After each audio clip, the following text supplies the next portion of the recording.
Kung busy ng school, hindi masama na every once in a while ay mag-chill-chill kasama ang mga kaibigan at pamilya. Sa lugar na ito sa Green Hills, bukod sa marerelax na kayo sa pag-upo sa kanilang sofa, malilibang sa panonood ng movie sa kanilang big screen, mabubusog pa kayo sa kanilang ina-offer na American comfort food. Nag-start siya actually sa Bonifacio Global City, Taguig, sa may carport. Actually, kami lang yung restaurant doon and area yon, complex yun ng mga car shops. Kasi ang target ko lang talaga noon was to get the market ng mga car enthusiasts and yung mga car owners. Na gusto ko yun yung maging tambayan nila, yun yung maging place kung sila kakain and mag-hangout. Thankfully, fortunately enough, lumaki naman siya and now we have a second branch here sa Green Hills area.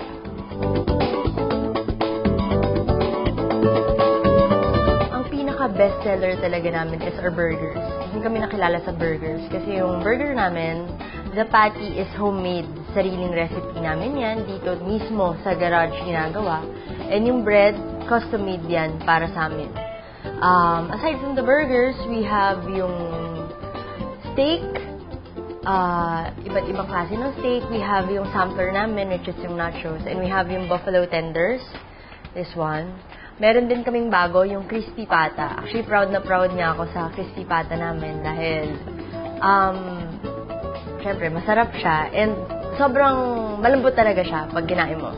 We also have yung etong sisig taco melt. Tapos, marami din kaming pasta. And meron din kaming mga healthy na mga pagkain. And we also have a special menu for those people na mga health conscious but still want to eat yung mga burgers and steaks and spaghetti. Yun yung aming ostrich menu. We use ostrich meat, pure ostrich meat to cook yung mga burger namin, yung pasta, yung aming steak. We also have tapa. So, yun. Basically, nag-start kami American comfort food.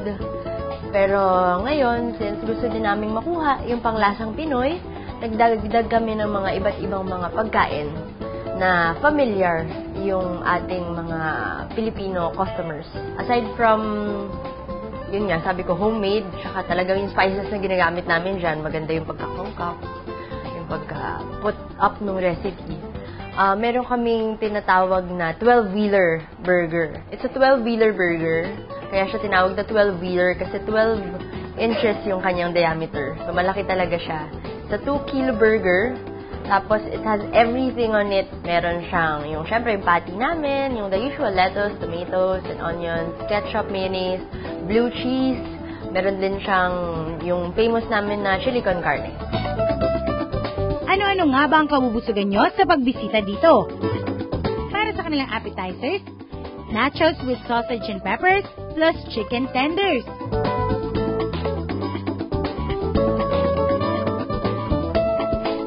Mozzarella wrapped in rice paper with marinara sauce. Sisig in taco shells with lettuce, tomato salsa, and cheese.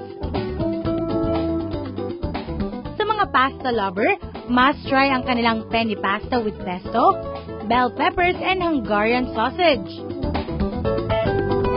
Linguine pasta with spicy marinara sauce and grilled chicken. Available din ang Pinoy na pork dish na crispy pork knuckles ka-partner ang chili lime soy sauce. Para naman sa mga nais ng healthy alternative, go for the Big Bird. Gamit ang karne ng ostrich, may enjoy nyo rin ang pagkain ng steak at burger. Kung sa tingin nyo ay yun na yun, nagkakamali kayo dahil sa restaurant na ito, pwede rin kayong makalibre ng burger. Yun ay kung mauubos nyo ang kanilang 12 inches diameter burger with chili con carne, tomato, lettuce, onion rings, pickles, and cheese sauce. Meron kaming challenge na ginagawa kasi dun sa 12-wheeler. Kapag naubos mo siya in 20 minutes, you get the burger for free. Pero kailangan mag-isa ka lang. No cheating, no bathroom breaks, bawal din. Pwede naman uminom ng tubig. Pero dapat nandun ka lang sa pwesto mo. Kailangan ubusin mo talaga siya na mag-isa ka lang. O, di ba? perfect treat ang lugar na ito sa inyong weekend. Sa dami ba naman ng pagpipili ang pagkain, hindi kayo mauubusan ng kabubusugan kasabay ng hindi matapos-tapos na kwentuhan. Para sa homepage, ako si Joanne Chavez.